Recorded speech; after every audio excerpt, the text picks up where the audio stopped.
ભાવનગર મહાનગરપાલિકાના સફાઈ કર્મચારીઓની હડતાલને લઈને ભાવનગરના કમિશનર આકરાપાણીએ એસમાં લગાવવાની ચીમકી ઉચ્ચારાઈ।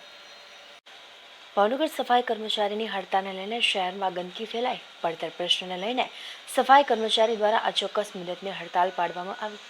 હડતાલને લઈને શહેરમાં જ્યાં જોઉં ત્યાં કચરાના ઢગલા જોવા મળી રહ્યા છે। ગંગાજળિયા શાક માર્કેટમાં ભયંકર પરિસ્થિતિ સર્જાઈ। ફેરિયાઓ અને સ્થાનિક લોકોએ સાવરણા લેવાનો વારો આવ્યો। કર્મચારી અને તંત્રની લડાઈમાં આમ જનતા પરેશાન। જો કે કમિશનર દ્વારા આ સફાઈ કર્મીઓ ફરજ પર પાછા નહીં ફરે તો એસમાં લગાડવાની ચીમકી ઉચ્ચારી હતી।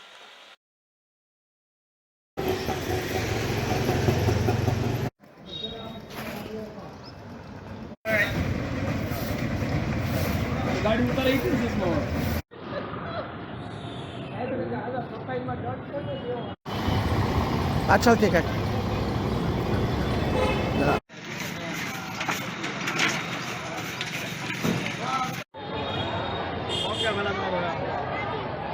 તમારું નામ?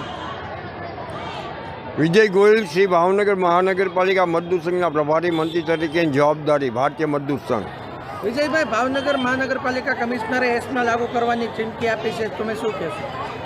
પહેલાં તો ખૂબ જ દુઃખની લાગણી સફાઈ કામદારોમાં અને મહાનગરપાલિકા મજદૂર સંઘમાં વ્યાપી છે, કારણ કે આ એક પરિવાર ક્ષેત્ર છે અને અગાઉ પણ કમિશનરશ્રીએ કીધું હતું કે મીડિયા સામે જતા પહેલાં મારી પાસે મળવું જરૂરી છે, કારણ કે આ પરિવાર ક્ષેત્રનો મહાનગરપાલિકાનો હું મોભી છું। તો આ બાબતે અમે પરિવાર ક્ષેત્રના નાતે અમે અવારનવાર રજૂઆત કરી છે, જેનો પણ અમલ નહીં થતા અને આજે એવો નોબત આવી છે કે એસમાં લાગુ કરવાનું છે, તે બાબતે અમને ખૂબ જ દુઃખની લાગણી પ્રસરી છે।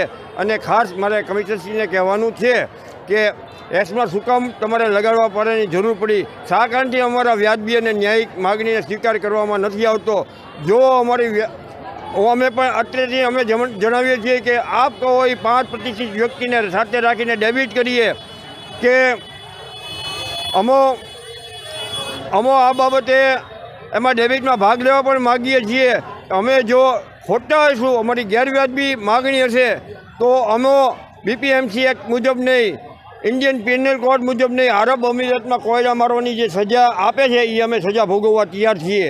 તો આ બાબતે શું કહેશો એ અમને પણ જણાવજો। વિજયભાઈ, એસમાં લાગુ કરશે તો તમારી શું લડત રહેશે? અમે તો લડત ચાલુ જ રાખશું, અમારે કોઈ અંત જ નથી આનો।